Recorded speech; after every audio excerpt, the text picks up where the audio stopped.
नमस्कार भक्तों, आपका एक बार फिर से स्वागत है हमारे चैनल भक्ति की शक्ति में। भक्तों, माँ लक्ष्मी कहती हैं कि एक स्त्री को घर की ये 5 चीज़ें कभी दूसरों को नहीं देनी चाहिए। आज हम आपको माँ लक्ष्मी की एक प्राचीन कथा सुनाने जा रहे हैं। इस कथा के माध्यम से आपको पता चल जाएगा कि एक स्त्री को अपने घर की कौन सी चीज़ें दूसरों को नहीं देनी चाहिए। जो भी स्त्री ये चीज़ें दूसरों को दे देती हैं, माँ लक्ष्मी उसके घर को छोड़कर चली जाती हैं। इसलिए भक्तों, आप इस कथा को पूरा अवश्य सुने, क्योंकि आधा अधूरा ज्ञान घातक सिद्ध होता है। जो भी इस कथा को पूरा सुनता है, माँ लक्ष्मी उसकी झोली खुशियों से भर देती है। तो चलिए, बिना देर किए आपको ये प्राचीन कथा सुनाते हैं। भक्तों, पूर्व काल की बात है। एक अत्यंत शोभायमान नगरी थी। उस नगरी में एक सुकन्या नामक की स्त्री अपने पति और सास ससुर के साथ रहती थी। सुकन्या एक पतिव्रता नारी थी, जो सत्य धर्म का पालन करने में तत्पर और गृह कार्य करने में दक्ष थी। सुकन्या का स्वभाव अत्यंत दयालु था। वह सदैव दूसरों की सहायता किया करती थी। सुकन्या का पति संजय एक वैश्य था।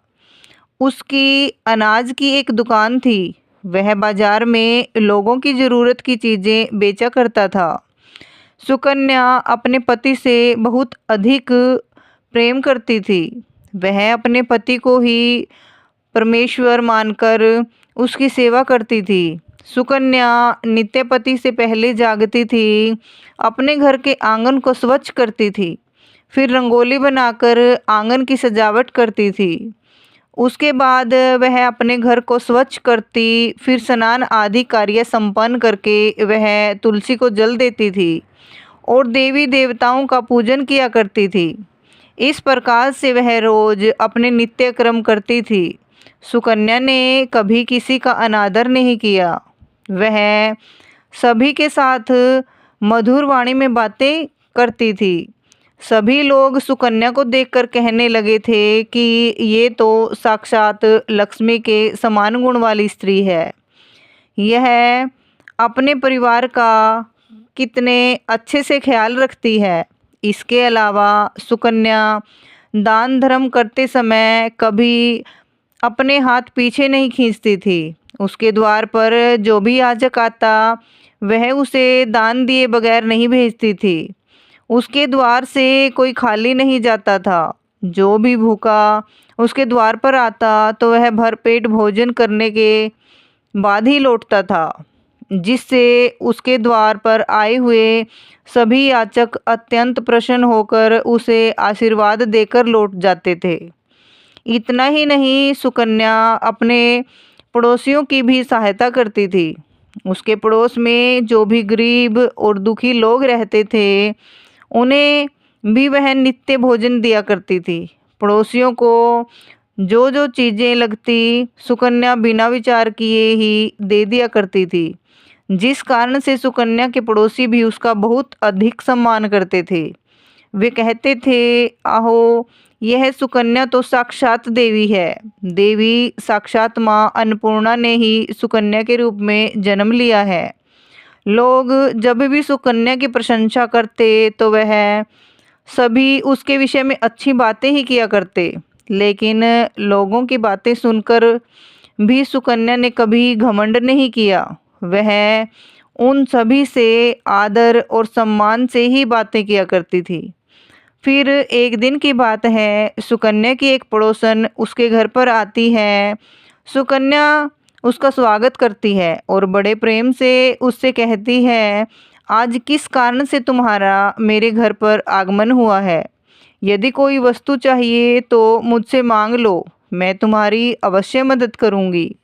सुकन्या की पड़ोसन कहती है कि हे सुकन्या बहन, आज मेरे घर पर बहुत से रिश्तेदार आए हैं। उनके लिए मैं भोजन बना रही हूँ, इसलिए मैं तुम्हारे पास रोटी बनाने के लिए चकला बेलन और तवा मांगने आई हूँ। यदि तुम कुछ समय के लिए मुझे चकला बेलन और तवा दे दोगी तो बड़ी कृपया होगी।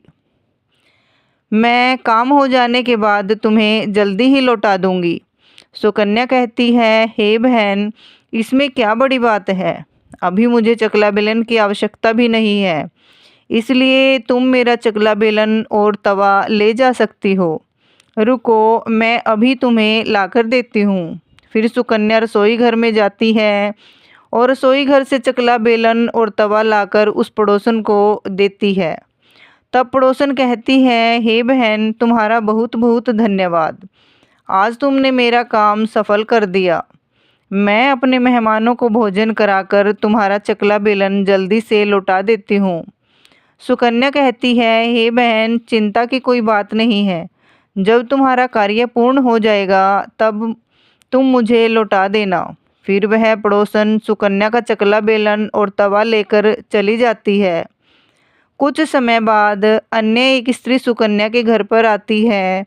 सुकन्या उसका भी प्रेम से स्वागत करती है और पूछती है, संकोच न करो और बताओ तुम्हें मुझसे क्या चाहिए। मैं तुम्हारी मदद अवश्य करूंगी। तब वह स्त्री कहती है, हे बहन, मेरे घर में बहुत गंदगी हो गई है और मेरे घर को साफ करने के लिए मेरे पास कुछ भी नहीं है, इसलिए मैं तुम्हारे पास झाड़ू मांगने के लिए आई हूँ।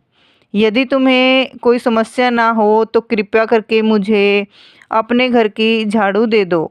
मैं अपना घर साफ करके तुम्हें झाड़ू लौटा दूंगी। सुकन्या बिना विचार किए ही कहती है, हे बहन, बस झाड़ू ही तो है, इसमें क्या समस्या हो सकती है। तुम रुको, अभी मैं तुम्हें अपने घर की झाड़ू लाकर देती हूँ। इतना कहकर सुकन्या घर के अंदर जाती है और झाड़ू लेकर आती है और उस स्त्री को दे देती है। वह स्त्री सुकन्या के घर की झाड़ू लेकर चली जाती है। फिर कुछ देर बाद अन्य एक स्त्री सुकन्या के घर पर आती है। सुकन्या उसका भी प्रेम से स्वागत करती है। सुकन्या कहती है, पधारो बहन, क्या बात है, आज मेरे घर पर किस कारण से आना हुआ। तुम्हें जो कुछ भी चाहिए निसंकोच होकर कहो, मैं तुम्हारी सहायता करने का प्रयास अवश्य करूंगी। तब वह स्त्री कहती है, हे सुकन्या बहन, तुम बड़ी दयालु हो। मैंने तुम्हारे बारे में बहुत सुना है और तुम सभी की मदद करती रहती हो, इसलिए मैं तुम्हारे पास एक छोटी सी मदद मांगने के लिए आई हूँ। सुकन्या कहती है, हे बहन, संकोच न करो, तुम्हें जो भी चाहिए मांग लो। यदि मेरे बस में होगा तो मैं मना नहीं करूँगी, मैं तुम्हारी सहायता अवश्य करूँगी। तब वह स्त्री कहती है, सुकन्या बहन, आज मेरी बेटी को देखने के लिए लड़के वाले आ रहे हैं, इसलिए मैं चिंता में हूँ। मेरे पास पहनने के लिए एक भी गहना नहीं है और मेरी बेटी को क्या दूँ। उसके पास पहनने के लिए अच्छे वस्त्र भी नहीं हैं, इसलिए कृपया करके मुझे आप थोड़े गहने और वस्त्र उधार में दे दीजिए। केवल एक दिन के लिए जब लड़के वाले देकर चले जाएंगे तो मैं तुम्हारे गहने लौटा दूंगी। उस पड़ोसन की बात सुनकर सुकन्या कहती है, बस इतनी सी बात है, तुम चिंता मत करो। तुम्हारी पुत्री मेरी बहन जैसी है, उसकी सहायता मैं अवश्य करूंगी। मैं अभी तुम्हें मेरे गहने और साड़ी देती हूँ, जिसे पहनकर तुम्हारी पुत्री राजकुमारी लगेगी। फिर सुकन्या अंदर जाती है, गहने और साड़ी लेकर आती है और उस पड़ोसन को दे देती है। वह पड़ोसन खुश होकर सुकन्या के गहने और साड़ी लेकर चली जाती है। फिर शाम हो जाती है और अन्य एक पड़ोसन सुकन्या के घर पर आती है। सुकन्या उसका भी प्रेम से स्वागत करती है और कहती है, बताओ मैं तुम्हारी किस प्रकार से सहायता कर सकती हूँ।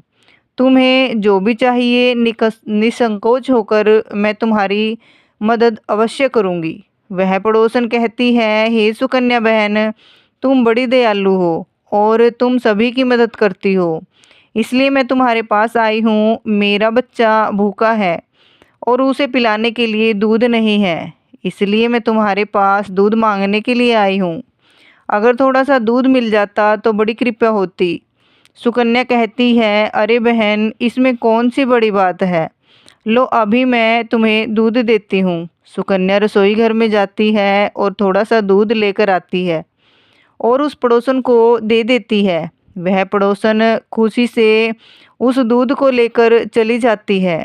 इस प्रकार से सुकन्या अपने सभी पड़ोसियों की मदद कर देती है और खुश होकर घर का काम करने में लग जाती है।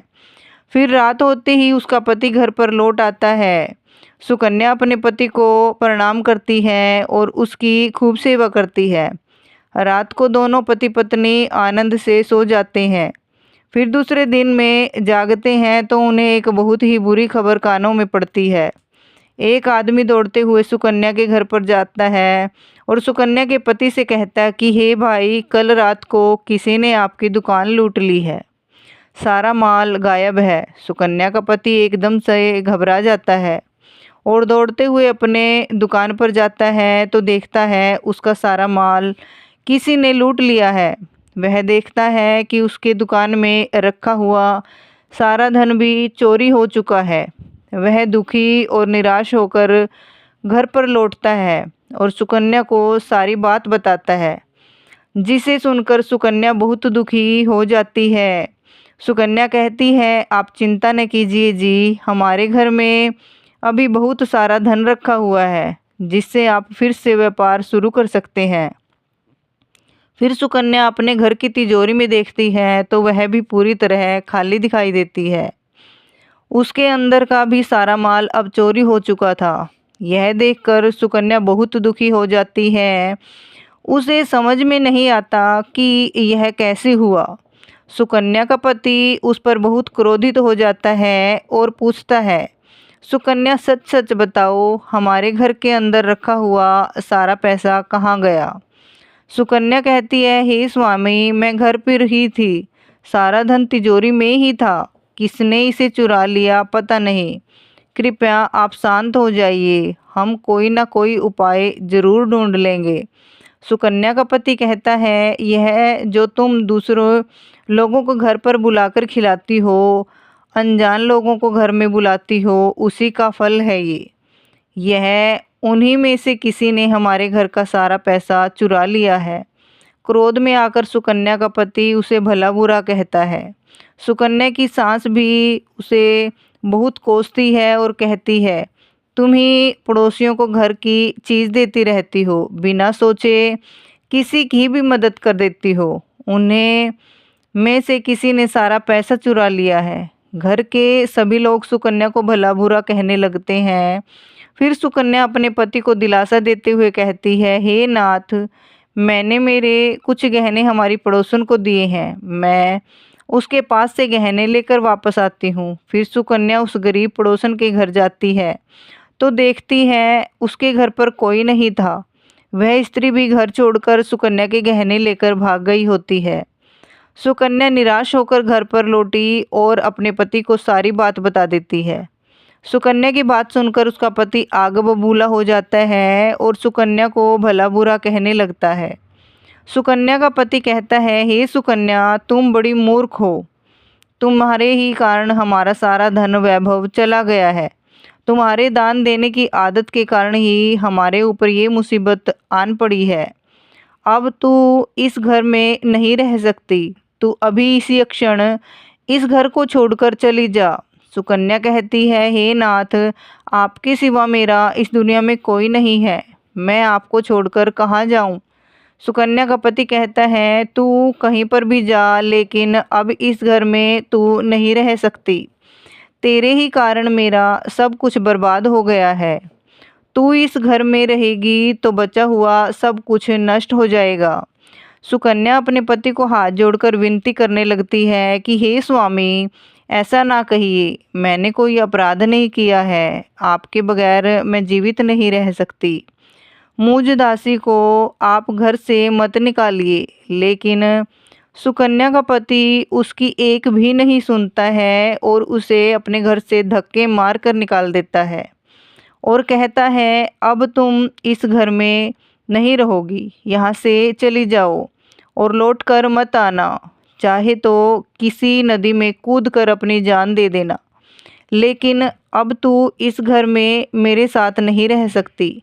फिर सुकन्या दुखी होकर रोते हुए अपनी पति के घर को छोड़कर चली जाती है। चलते चलते सुकन्या माता लक्ष्मी के मंदिर में जाती है और माँ लक्ष्मी से प्रार्थना करते हुए कहती है, जो मेरी ऐसी दशा हुई है, हे माँ लक्ष्मी, मैं जो नित्य आपकी पूजा करती थी, फिर भी आपने मेरा घर क्यों छोड़ा? कृपया मुझे बताओ माँ, मैंने ऐसा कौन सा अपराध किया जो आप मुझसे रूठ गई हो? फिर सुकन्या वहीं पर बैठकर सोचने लगती है, यदि मेरे पति मेरा स्वीकार नहीं करेंगे तो मैं जीवित रहकर क्या करूं? यदि मेरे ही कारण मेरे पति की दुर्दशा हुई है तो मुझे जीवित रहने का कोई अधिकार नहीं है। इतना सोचकर सुकन्या अपने प्राण देने के लिए नदी की तरफ जाने लगती है। नदी के पास जाकर सुकन्या माता लक्ष्मी से प्रार्थना करती है, हे माँ लक्ष्मी, अब मैं अपने प्राण देने जा रही हूँ। यदि मेरे द्वारा तुम्हारी पूजा में कोई कमी रह गई हो तो मुझे माफ़ करो। मैं अपने पति के बगैर जीवित नहीं रह सकती, इसलिए अब मैं इस नदी में कूदकर अपने प्राण दे दूंगी। इतना कहकर सुकन्या नदी में कूदने ही वाली होती है कि साक्षात माँ लक्ष्मी उसे स्थान पर प्रकट हो जाती है। माँ लक्ष्मी सुकन्या से कहती है, रुक जाओ सुकन्या, रुक जाओ पुत्री, तुम यह क्या कर रही हो? सुकन्या आंखें खोल कर देखती है तो साक्षात माँ लक्ष्मी उसके सामने खड़ी हैं। माँ लक्ष्मी के दर्शन करके सुकन्या बहुत प्रसन्न हो जाती है और माँ को बारंबार नमस्कार करते हुए कहती है, हे माँ लक्ष्मी, मुझे क्षमा करो, मैं बहुत बड़ा पाप करने जा रही थी। देवी लक्ष्मी कहती है, हे सुकन्या, मनुष्य को स्वयं अपने प्राण नहीं लेने चाहिए, यह महापाप है। ईश्वर ने जो शरीर प्रदान किया है उसे ऐसे नष्ट नहीं करना चाहिए। सुकन्या कहती है, हे माँ, मैं विवश हूँ, मेरे पति ने मेरा त्याग किया है और स्त्री को अपने घर पति को छोड़कर नहीं रहना चाहिए। मैं अपने पति को छोड़कर जीवित नहीं रह सकती, इसी कारण से अपने प्राण देने जा रही हूँ। देवी लक्ष्मी कहती हैं, हे सुकन्या, मैं सब कुछ जानती हूँ और यह भी जानती हूँ कि तुम्हारे पति ने तुम्हारा त्याग क्यों किया है। यह सब तुम्हारी ही भूल के कारण हुआ है। तुमने अनजाने में कुछ ऐसी चीज़ों का दान किया था जिस कारण से तुम्हें मुझे तुम्हारा घर छोड़कर जाना पड़ा। जो भी स्त्री अपने घर के इन चीज़ों को दूसरों को दे देती है, उनके घर में मेरा वास नहीं होता है। मैं उन वस्तुओं के साथ ही उनका घर छोड़कर चली जाती हूँ।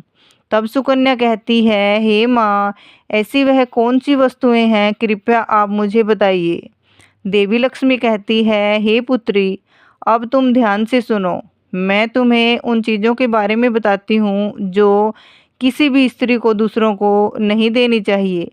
इन चीज़ों का दान करने पर मैं उस घर को छोड़कर चली जाती हूँ।